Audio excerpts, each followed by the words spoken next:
Hey everyone, welcome back to the Full Circle podcast. Today I'm joined again by Sam. Sam has been on the recent podcast on episode 2, if you remember. So yeah, welcome Thanks for Sam having me again. Um, again. yeah, we'll see how many I keep popping up on. So how are you doing today, Sam? You Yeah, I'm good? good. I'm good. I'm a bit tired. Not sure why. Bit tired. Yeah. It's nice to have the weekends to relax, chill out. Um, yeah, back in work tomorrow. But I'm already thinking about work to be honest. So yeah, maybe not a healthy thing to do, but yeah, there you go. Do you think you've disconnected from work over the weekend, or has it just been a constant flow of Well, no, work? it's not. I've definitely disconnected. Like I can relax and I can unplug.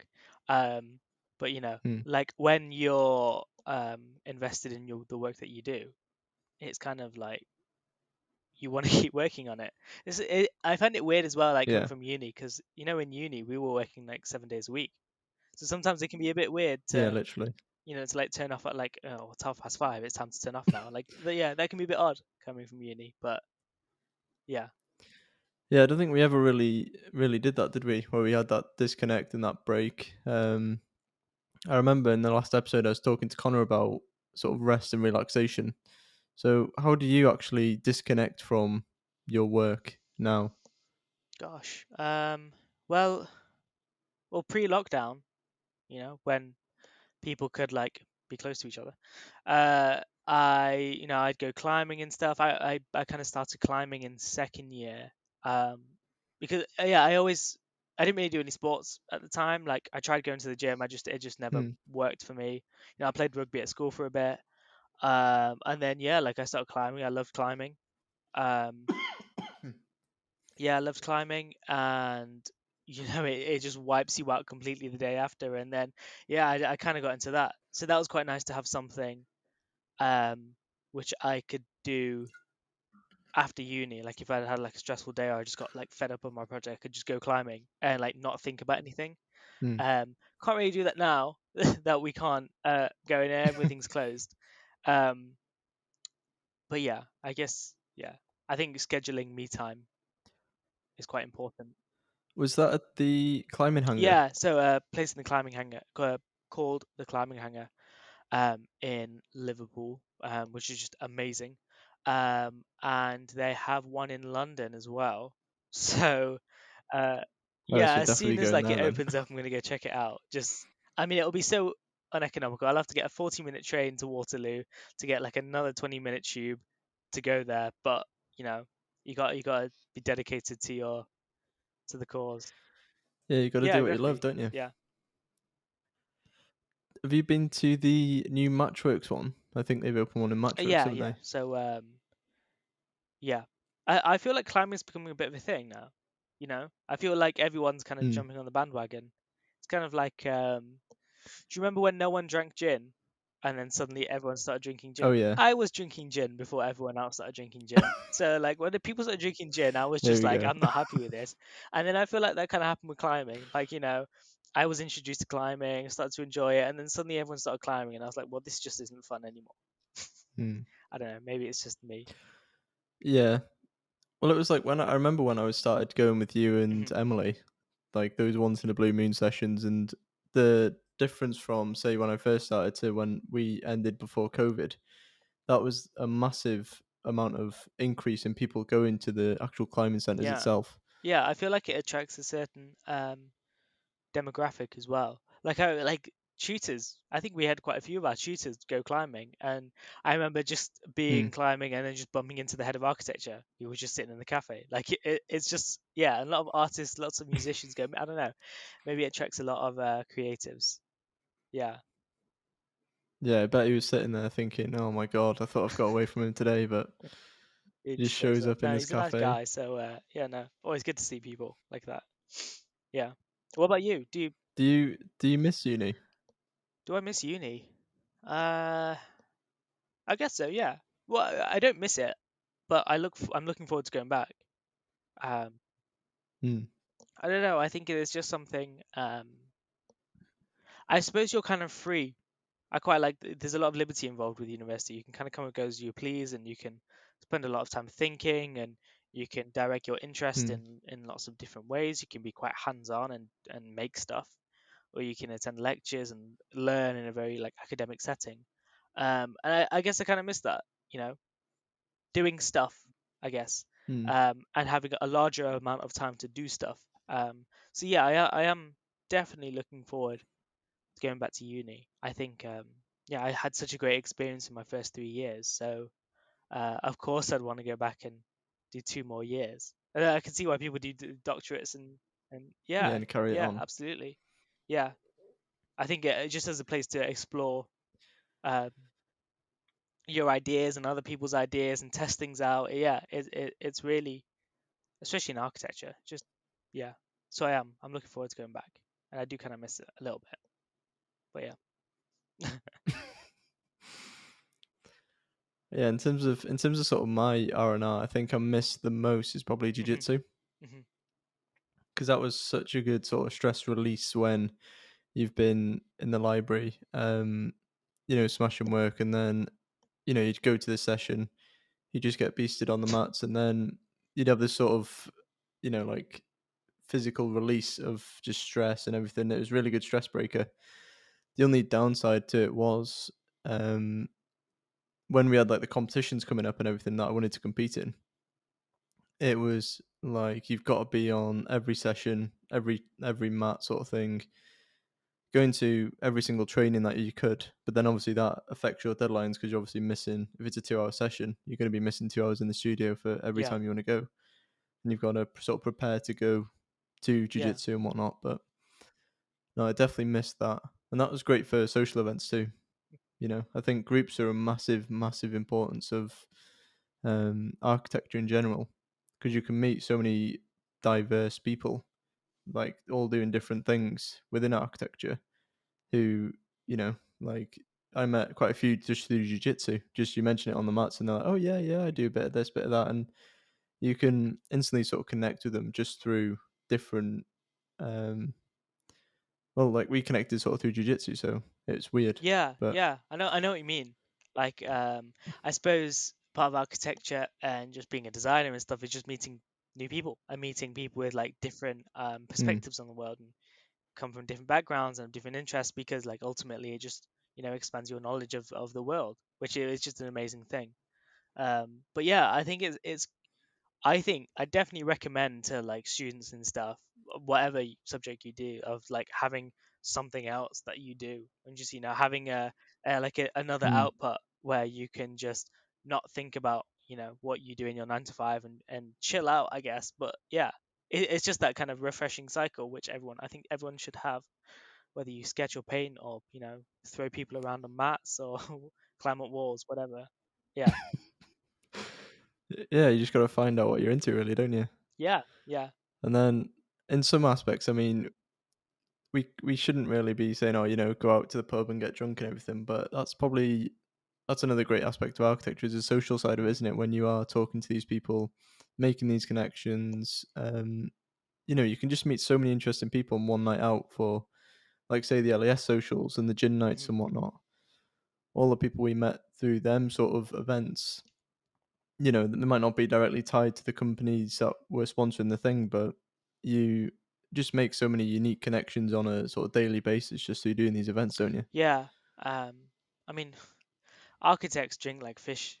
Like they just drink a lot. I mean, I don't know. Maybe that's an assumption. Maybe they're not all like that. But certainly the ones we met in Liverpool, were quite heavy drinkers, Yeah, literally. which worked out great because we get to drink for free. But yeah, no, you're right. It's Mm. always a pleasure to talk to new people who have new ideas and meet others in the profession. And in terms of just networking as well, like as a student, being able to go out in whatever setting and meet people and talk to people and build those consistent relationships, because I guess that's what networking is. It's building Mm. friendships and building relations, and Yeah. not doing it all because that person might give me a I job, think but because you're genuinely interested in who they are. yeah, it is a weird one, that, isn't it? Because people can most definitely give you a job through these social events, but at the same time, it's also like it's kind of a double-edged sword because you can approach hmm someone and talk to them, but they might think you only want to speak to them because you might get a job out of it. And a lot of people do that sort of aspect of it where they're like, oh, I can speak to this person, get a job here, and whatnot. Which I guess is the sort of the whole idea of networking. But if you actually go in there with a sort of organic purpose, and you think, I want to go and just meet people and just talk to people and see what they're interested in, see what type of architecture they like and who they work for and why they work for them, I think you'll come away with a lot more of a holistic view of the actual architecture industry instead of just diving straight in for that first job offer Yeah, that you get. yeah. It's like when people connect with someone on LinkedIn and go, "Oh, that's my network. I'm networking." It's not. It's not. You see these people with like 20,000 links on LinkedIn. You're like, well, it's just so superficial. It's just irrelevant. Um, Yeah. not to dig at anyone with 20,000 followers on LinkedIn. It's quite an Just like achievement, naming yeah. people But now, like yeah, you, person with you're just yeah. 20K. What are you doing with your life? No. Well, yeah, it is. I think networking essentially is building friendships, but just kind of in a professional manner. Um, it's talking to people, and Mm, I think I spoke at an event a few days ago. And I was talking about networking, and I was kind of saying, well, it's not networking isn't meeting someone on one night and having a conversation. It's meeting someone, having a conversation, and then meeting them again yeah. and having another conversation, and then meeting them again and having another conversation, to a point where you've built a foundation of relationship, and the interest is not what can you benefit me, it's or what can I benefit Mm, you. It's just I'm interested in what you do, and likewise. And I think yeah, I think it's important to build those relationships over a long time, and not just meet someone in the pub and expect to be able to get a job. mm. And I think as well, if you consider what you output, I think you attract those Hmm. people. So, like, say, for example, Hmm. this podcast, I've put, like, say, 2 episodes out now, but the amount of people that I'm connecting with externally outside of the podcast who are interested in this same sort of stuff, where you've got filmmaking, bit of architecture, bit of, this sort of architectural umbrella.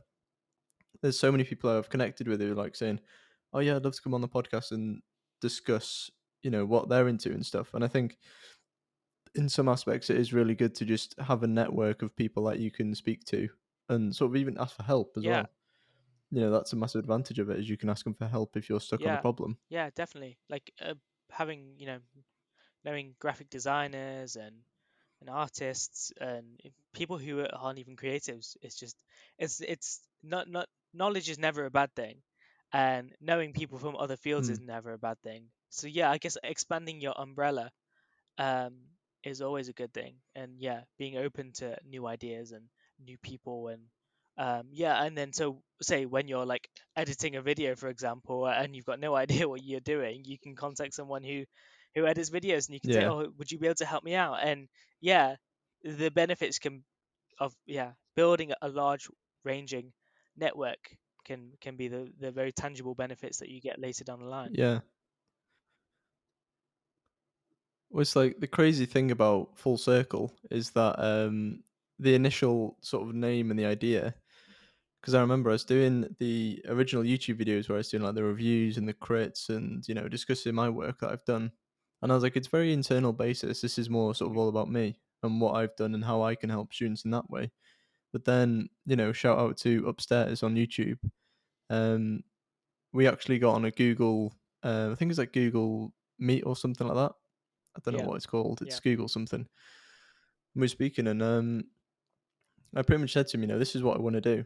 Um, and I was saying, I want to meet people and talk to people, and I sort of discussed this sort of full circle aspect where it was like, you get someone on, you bring them in, you talk to them, speak to them, and you'd sort of dive into their passion, and you sort of understand their passion, and then you take it full circle where you're actually doing, say, a workshop with them or a, I don't know, like a tutorial or something along them lines where you fully understood their passion, and then you've sort of completed it by actually understanding their passion fully. And it was really weird because that's sort of how this name sort of came to fruition, was just off the back of that one um, sort of meeting with Oliver. And it was crazy because without that network there, then Full Circle might not have even been a thing. So yeah. it's like it's crazy when you look back and you think, wow, the people you meet and everything and how they can influence your life going forward. Yeah, It's it's never crazy. something you can foresee, can you? It's always something that you see in hindsight. Mm. It's when you look back and go, oh, Yeah. that person really changed my direction or something. Which is why it's so Mm. important to have this kind of umbrella of people. Because I think when you're like a solitary, monolith of a person who goes through life coasting without talking to anyone, you're very limited in your mindset. Yeah. Yeah, Tunnel visioned. yeah, and it's not your fault necessarily. It's just because you just aren't aware of the other things that are going on around you.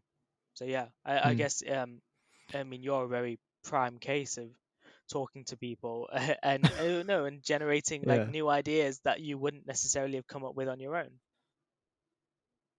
Mm.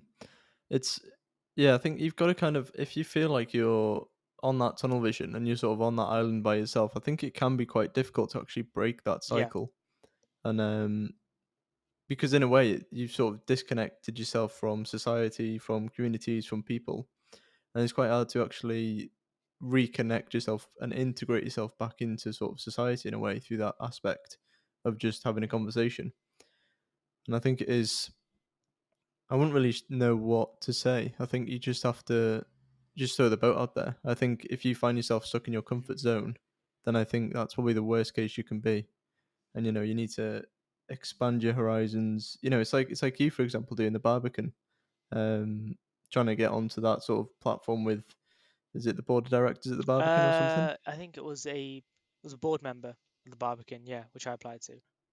Mm. Um, But it's like doing things like that will put you on that platform to talk to people, won't it? And to move forward and to make these greater, bigger connections and access these bigger opportunities Yeah, in I life. think the biggest thing for me was joining the Liverpool Architectural Society as a council member. Mm. So it was definitely eye-opening. I definitely like recommend to people get involved with your local societies wherever you are. There are definitely people and groups and organizations who are, willing to do Mm. stuff and get involved with that. But yeah, that was kind of eye-opening for me to see the people who were arranging these events and arranging, lectures and building tours and stuff. Because that was just something Mm. that I had always been a consumer in that sense. I was someone who attended the events, but it was new Yeah. to be the one thinking about, okay, what events could we do? How can we help people? Um, this is an issue that our Mm. students are facing. How can we target them to support them? Um, so yeah, like so getting involved with that and speaking to the people who were organizing those events and meeting new people, that was like really, crazy because then it's definitely um, helped me with certain skills from kind of midway through third year until now. So yeah, I definitely gained a lot of skills off Mm. that.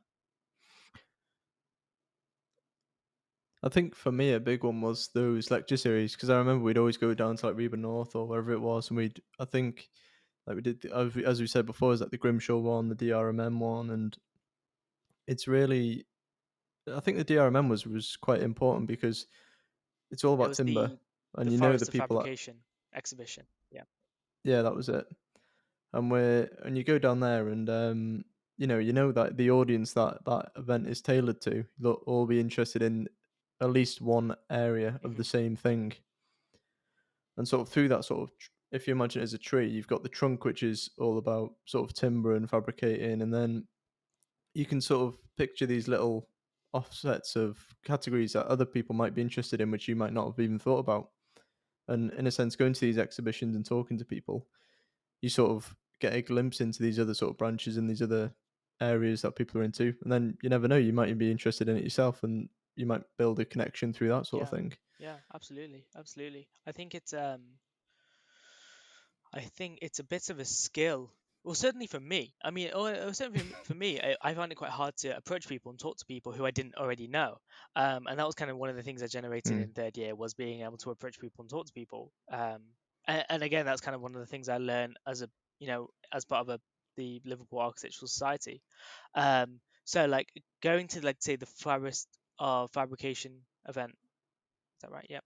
Um, yeah, Hmm. it was. I know for some people, it can be quite hard to go to those events and talk to people, because it's not like a natural skill. Which, because I Yeah, think for you, definitely. that was something you talking to people is quite a natural skill for you. Whereas for me, it was something I kind of had to acquire to learn how to talk to people and how to engage in conversation, off the cuff kind of thing. Hmm. Yeah. Yeah, I think with me it's like I don't know. I just like talking to people. I think that's just literally it. Is that like you go into a room and you're like, who can I talk to? Who can I like just chat to and just see Yeah. what they're into Yeah. and you know. But I always remember going to I think it was in Ireland and I kissed the the Blarney Stone and it's like meant to give you like the gift of the gab Yeah. sort of thing. You ever heard No, I about that? haven't. No. The Blarney, yeah. So my auntie took us when we were about Yeah. 7 or 8, and they like it's in like this castle I think, and you have to like kiss this special stone. It gives you like the gift of like charisma or Right. something like that. Not that I'm attributing that to anything, but that's always whenever someone says something like that, that's what I always think back to first, is because this tour guide was literally like, "Oh, you'll get this gift of charisma and all this Yeah. stuff," and So I was where's like, this "Right, stone? I'm okay, just yeah, gonna need let's just to. do it then." You just get first Yeah. flight out to Ireland. Yeah. Take it. Take Yeah, that's chips what to I always vet. think Sell it about. out on eBay for a few grand a piece. Yeah. I think a really good one that we went to was actually the remember the RIBA one day Design um, charrettes. Yeah. competition. Yeah, that was really good because that was everyone from our uni, wasn't it? Yeah. And So you literally just get yeah. chatting with So it everyone. was. So they were looking to redesign an area of Greater Liverpool, and it was a design charrette. So there were lots of different firms involved. I think Simpson Howell were involved and Morrison Company, and then the students of Liverpool University and Liverpool John Moores were involved, which was great to take part in that kind of thing. Hmm. And yeah, so this idea of okay, design a project in one day. Um, that was just an amazing experience, great workshop to do, and like to generate ideas in groups and see what Yeah, everyone else was thinking, and real kind of on the spot, quick deadlines, quick decisions kind of thing. Yeah, yeah. I wish there was more of those. that was really Hmm. interesting because it was like people you could see like there's two things, isn't there? One, I think in uni there is a massive disconnect between years. So, like, you wouldn't really discuss anything, would you, between, say, first year, second year, third year, apart from that one meeting that we went to maybe like once a month where you're in a Oh, room with right, right, everyone right, right. from like Yeah, your peer class or whatever. And I think that was really interesting because the way we tackled it, where we were like trying to maximize our output by doing 3 areas, which just mm, completely backfired on us because none of them tied in with each other. The say like the first years focused on one area yeah, in particular and really nailed that design, didn't we? Didn't they even? And it was just really interesting to see how different people target different areas of the same site, but all come up with different yeah. ideas. Well, we all have our different priorities, don't we? And I think when you're, say, a first year compared to, say, a third year or a fifth year, um, you have very Mm, different, you know, places of attention. So when you come in first year, mm, you don't necessarily know a lot about architecture, and so you might be entirely concerned with the exterior of the building, big sweeping motions or kind of statement form. mm. Whereas, say, as a third year, you might be more concerned about, say, the qualities of space and the internals and things like that. And then, say, you might get onto fifth year and you might be so much more concerned about how the thing works. So I think just in terms of Yeah. where you are in your education, you have these different like what you're, and I think that kind of when we did the design charrette, um, I think that was interesting to see how the first years were thinking about the spaces compared to us, compared to say fifth years. Though I think Mm. we just had a poor design, which is why we lost. Yeah, I mean, I literally, I don't even know what we were doing, to be honest. Like, I'll do this area, you do this area, you do this area, and then we had like, what was it, the last 2 hours to sort of stitch them all together, and we were waiting on like renders and whatnot, and it was just like, oh my god, what have we done? And then we had to present it, and it was just like, it just literally went just I downhill, thought I didn't thought it? the presentation was fine, but it's always good to fail. I mean, failures are never. If you learn from your Yeah, failures, then it's never a bad thing. And I think I learned a lot from yeah. that design charrette and kind of seeing what everyone else has done and going, oh my god, mine is just awful. Yeah, because you'll never make those mistakes Mm. again. The funniest bit was the votes at the end. We were like, just like, were we bottom or We something? were, I don't even we remember were, now. we were last. I think that was Yeah, a little bit that of was my so fault. I funny did though. get a little bit. overzealous and started shouting at. Oh yeah, I Yeah, do remember that as well. So we'll put that lost I onto don't you. regret anything. I'm a passionate person, and I was fighting for yeah. Anyway, That was funny. That yeah. yeah. Do you think you'd ever like to be a teacher in university? Um, I don't think I don't think I could be a full-time tutor. Um, I'd say Hmm. I'd like to be a practitioner. And I'd like to be kind of hands-on and doing stuff. Though I do quite like, I guess I like teaching. The kind of the limited experience I've had of it and speaking at events and talking to part ones, I've quite enjoyed. Which is new to me. Hmm. Um, so who knows? Who knows? Maybe I might do a little bit of the side. I don't know. I think I'd be quite reluctant in terms of, do I really know enough about the field to justify me teaching someone? I think that would kind of be in the back of my mind. Like a sort of imposter syndrome, Almost. Yeah, I guess so. But maybe not imposter, just in terms of, just an yeah, yeah. underexperienced. Yeah, because, yeah, I don't know. Maybe it's just me. Maybe it's just as a part one. I feel like I don't really know that much. But yeah, I guess imposter syndrome is the best way to put it. Like, am I really that knowledgeable and considered that much of a academic to be able to then offer people advice and teach architecture? Like, that is such, Hmm. you know, architects. The tutors are shaping the architects of tomorrow. They are, they're shaping the next Yeah, Chipperfields and literally, Zahas and Fosters and whoever. And that's a scary idea, and you as a tutor, it must be, it is. um I don't think. yeah, something that you have to consider, that the person sitting in front of you, the student who needs that guidance, might go on to do something great, and you're very much in control, but in a position of responsibility to guide them towards being the best that they can be. Hmm. Yeah, I think I'll stick to doing buildings. Yeah, when you think about it like that, you are literally shaping the world, aren't you? Yeah, you're like, yeah, I thought Yeah, about no, it. stick to buildings. No, much Nah, easier. take it back. Yeah, Yeah. Yeah, when you think about it like that, though, shaping the architects of tomorrow, it is a big, massive responsibility at the end yeah, of the day. Um, and certainly uh the ideas of the next generation of architecture might be something that is just completely ridiculous at this time, because say we don't have the technology mm, to implement it or whatever. Take say parametricism, for example.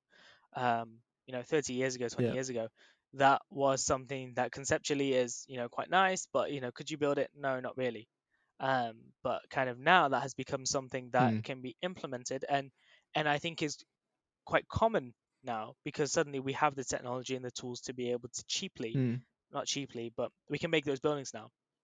Um, so that's to say that maybe ideas that are being put forward yeah. now might seem completely ridiculous, but 20 years, 30 years time, they might be feasible. Isn't there something like it's there's a 5 year separation between what's been taught in university to what's been taught in industry? Or is there some sort of window like that in terms of technology and what we're learning now? Probably. But then I always think I did a week of work experience at Grimshaw in Mm, 2017. Um, yeah, and so I was with the transport team, and they were working on a train station, quite a large train station. And then I said to them, how long would it take for this to be built, start to finish? And they said, well, around 15, 20 years. And that, to me, was that mm, kind of got me thinking, because mad. think about the buildings that we are seeing today, the buildings that are winning the Sterling Awards and whatever. How long ago were they conceived? Mm.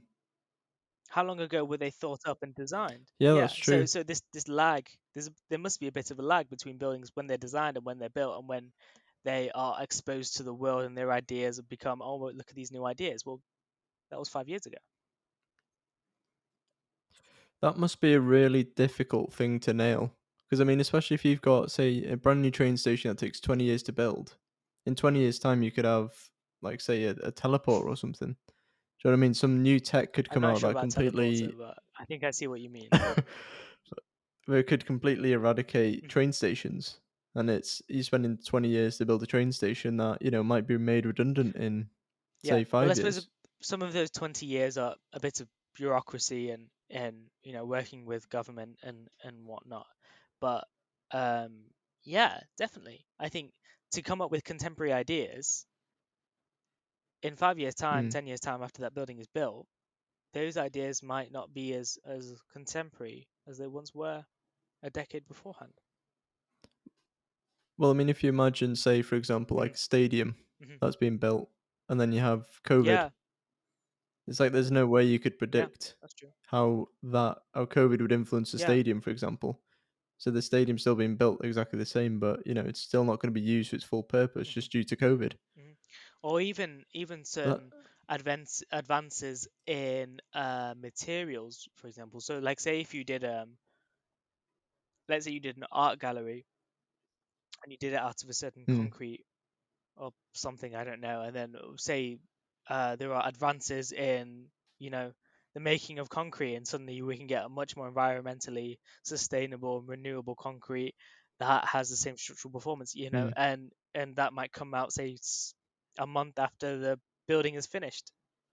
So yeah, Yeah, you could definitely see something like yeah, that happening I guess it's just the advancement of as a kind it's of the kick in the advancement of teeth. time. You can't really do anything about it. I guess when you are coming up with ideas and you're producing buildings, I suppose the hardest part is thinking not is this right for now? It's thinking ahead in the future, trying to come up with ideas that will be suited to tomorrow, not today. As cliche as that sounds. Hmm. Yeah, it is really. It's kind of like we're just like sort of future proofing this podcast episode at the moment because we've talked about architects being shaped Mhm, for tomorrow, materials being shaped for tomorrow.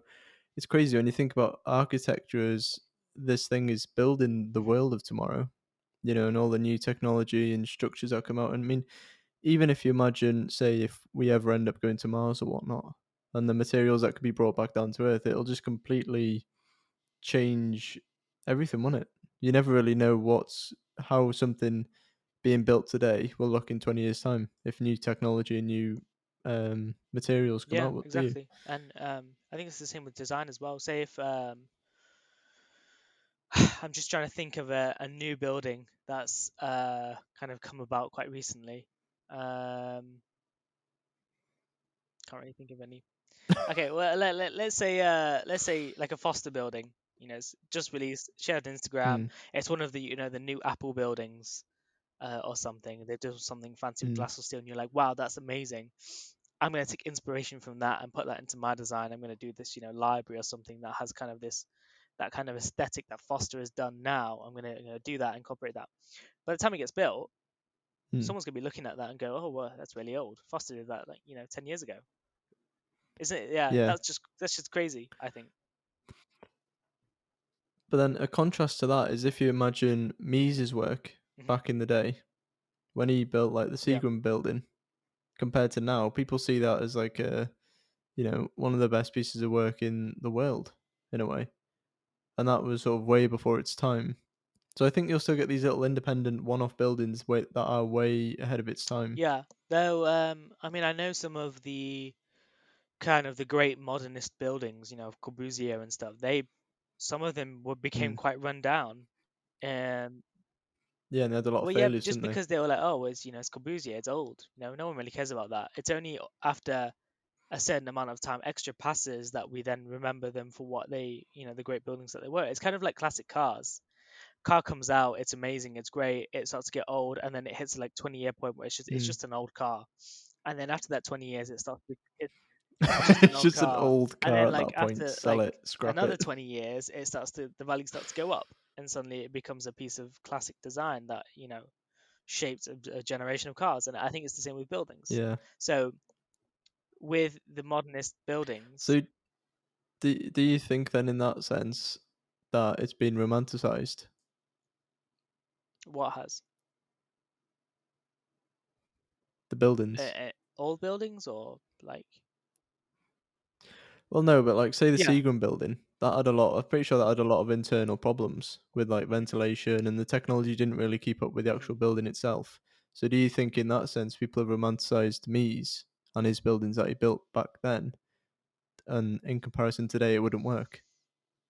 Um, in terms of, I don't know. I don't think I know enough about Mies to make a justifiable comment. But what I would say is that his work was very much contrasting what was done at the time. I mean, if you think about rationalism and kind of the brick Hmm. country house, and Barcelona Pavilion is kind of the common one, but the is it Farnsworth House? Yeah, Farnsworth House. Yeah. His work at the time was incredibly different to kind of the neoclassical architecture that was being produced kind of like 20, 30 years earlier, kind of the more classical neo-Gothic, that kind of architecture. Um, and so I Hmm. guess we're not romanticizing the buildings produced by Mies. We're recognizing actually the importance that his buildings had, because the modernism was a Hmm. dogma. It was, these are the rules that you abide by. These are because we are anti what came before us. Um, and so I think it's paying respect to the change in direction architecture made at that time. So I don't think it's unnecessary subjective Hmm. romanticism. I think it's just his work was important. It changed our direction, and we should respect that. Yeah, because it's well, I guess in some sense, it's like Leo Corbusier, your Mies van der Rohe, they were sort of the Starchitects of the early days, weren't they? And then you come to sort of today, you've got your Rem Koolhaas and your Zaha Hadid, all like Mhm. RSHP Fosters, all these sort of Starchitects now are sort of, it's generally sort of going to come into a new era, isn't it? Where you've got these new people Well, it coming up. is. I mean, Rogers has retired. Zaha passed away Hmm. some years ago. Um, I think Chipperfield runs a bar in Spain. Um, and yeah, and I'm not even sure kind of how hands-on Foster is with his company. I mean, if I was kind of Foster's age, I'd want to kind of chill out in the Swiss Alps. In his Yeah. French chateau. So I guess the new generation of architects and people who are making a names for themselves, I guess they will be coming to the light now, and we'll start to see them coming through. And we probably have Hmm. seen them. We just don't know for the architects that they will be yet, if that makes sense. Yeah, yeah, yeah. Because they're still being shaped, aren't they, for you know for the Or stage in a potentially way. they haven't. Because they'll Yeah, just they release haven't one had building, their masterpiece. Yeah, yeah, their moment exactly. yet. Yeah. Hmm. Which is that's quite interesting in itself, isn't it? If you imagine the new people coming up who potentially will win Serpentine Mhm. awards and what in the future, all these new architects, and I think in the AJ 100 they had, was it the top 10 outbreaks or something, or outbreakers or disruptors or something like that? We were all the new practices They have coming the up. 40 under 40, and I know they have the rising. I think RIBA have rising stars. So I think there's a number of Hmm. articles and foundations where they're kind of have showing the spotlight on new and upcoming people. That's yeah, and I think what's cool as well is that we actually saw. I think it was the our national rail Mhm. competition. We noticed that a lot of the actual bigger practices were all trying to get involved in that, weren't they? I think it was Grimshaw in it as at one point, as I remember. Were they? I'm not too sure. I can't remember actually. I think Because it was a lot of the transport people, wasn't it, that were generally entering into that yeah. So the competition. competition was to redesign um, the nation's train stations, um, kind of all over. It was about producing kind of a flexible design-ish that could kind of Hmm. adapt to each location that it might go into. So certainly I would imagine that a lot of the practices who had previously done a lot of transport work would have um, applied to take part. And likewise, a lot of independent architects, a lot of smaller practices would have all taken part. Yeah. For some reason, I've got like Grimshaw and Wilkinson Air in my head for that project. I'm I not know too they sure do why other though. stations. I'm not sure whether they took part in that one. There was an architect. I did know someone. I think it was 3D Read. Maybe took part for definite. I'm not too sure. I can't remember really. It was such a long Hmm. time ago. 6 months. I really like that project though, because I think our it was it CLT or was it Glulam? Uh, I think it was I Glulam, think it was wasn't kind it? of anything really. Yeah, I think it was just this idea of look, timber's a great material. It looks great. It's something that can be, prefabricated, delivered to site, installed by hand. Something that is, and when it goes into disrepair, it can be easily replaced. And I think it was nice for me because I hadn't really looked at timber before.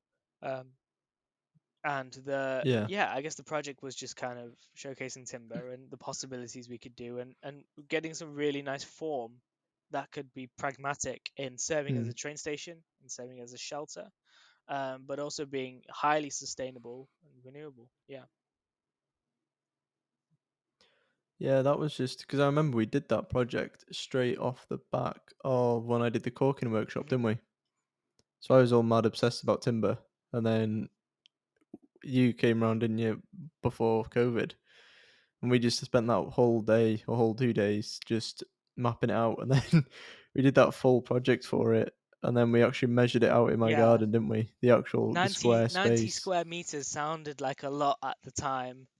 Um, and we designed that massive Yeah, building. Then we're we like, oh designed a wait, we can't full-on actually do it. Euston slash Heathrow kind of crazy international station serving the world, and it was just it was actually a cabin, wasn't it? Really, that they were looking for. Yeah, it's so small. Yeah, considering the building I'm working on now is, well, the building I'm leading the design on is 1,000 square meters, and I think that's kind of small. So I Mm, realized how small 90 square meters actually is. it was Yeah, tiny. no, it was a good project though. I don't even remember if we scaled it down, did we, or did we just submit it I as think we because it's 90 to 360, wasn't it? I'm not actually sure where the 360 came from. Oh no, sorry. It was Maybe we just 90 assumed. square meters to 360. So we did three different versions. Yeah. And our smallest version, which was 90 square meters, we didn't realize how small it was. So actually, yeah, I think we did it around 360 square meters. Um, yeah, I thought it was a nice project. But yeah, I think that project for like a think tank was really good. I think I'd definitely like to do another one of them, but actually do show our three variations of Yeah, form and because I mean, considering we came up with all that in what like two it was a few days. days. I think we gestated it for some time, but Yeah. yeah, it's definitely a new experience working on competitions, isn't it? Compared to the stuff that you do at Mm, uni, because it is so your guidance is limited, and so you're very much you take control of it, um, and I think you tend to do it a lot quicker. You tend to make decisions a lot faster. Um, yeah, I think mm. personally, my favorite competition we did was the meditation cabin that we did a few months earlier. Oh, the Twilight Portugal I don't know where this one. Twilight That thing one. comes from. I did one visual. So yeah, so for those of you that don't know, me and Sam entered a competition which was in Vale de Moses in Portugal, which was a It was meditation cabin, a wasn't it, as I cabin to be remember? installed in a meditation retreat. Yeah. Yeah. And so the landscape is all like foresty and it's like really sunny buildings and Sam did a render for it where it literally looked like the forest cabin out of Twilight, It was a wasn't it? gorgeous visual. I mean, like It they was a good visual. It just didn't look like it was no, in but Portugal. it's not about where if we were just trying to sell an idea. It was yeah. It was brought up in my interview for Scott Brownrigg, and they really both of them really liked the image. So yeah, It is a good image. I'll give you yeah. that. It is a really The really point strong image. was that the cabin was raised off the ground. It was a space for Mm, aromatherapy and massage treatments and yoga and just meditation in a number of formats. And so the point was that the building was raised up almost in the tree line, so that you experienced the nature, whether it's the wind or the smell of pine trees or whatever kind of mm. permeating into the cabin.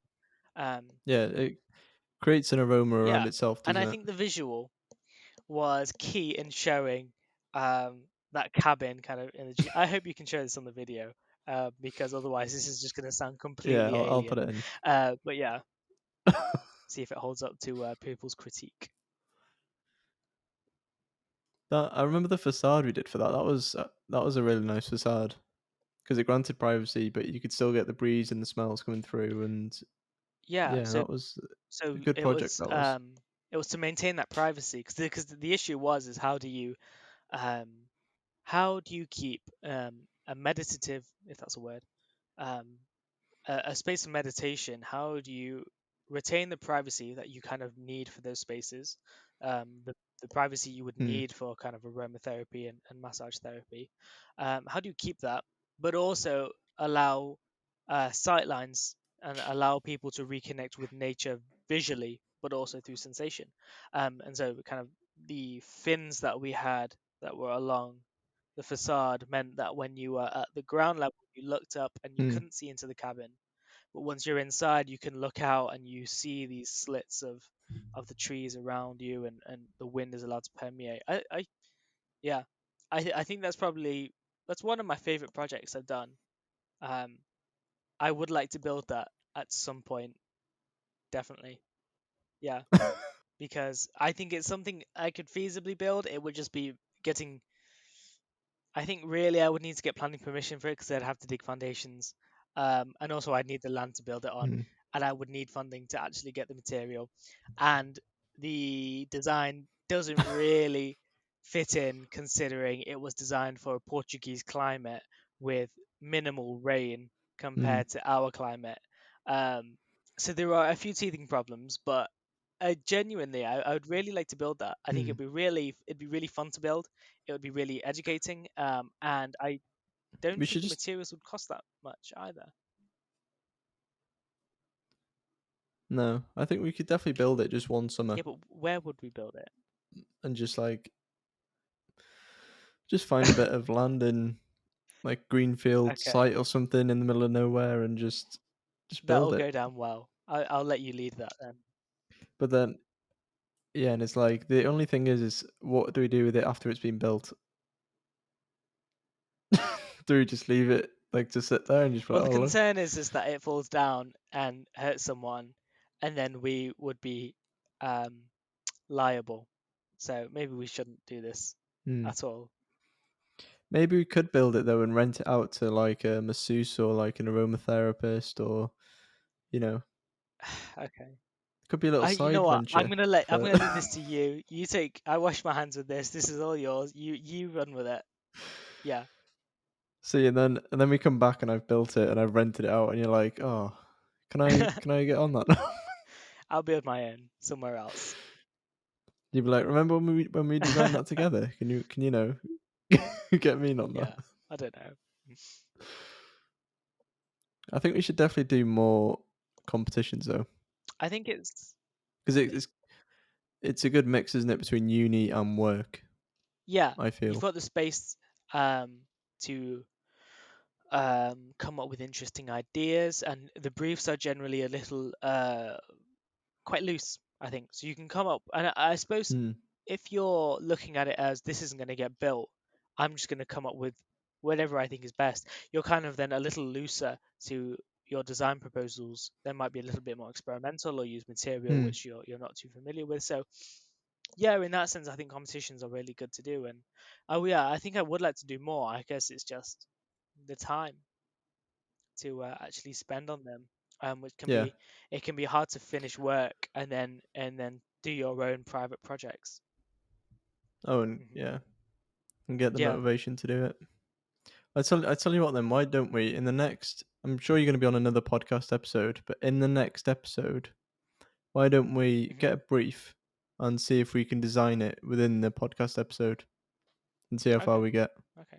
That sounds good. A bit worried, but yeah, no, that'll be fine. I'll get my sketchbook at the ready.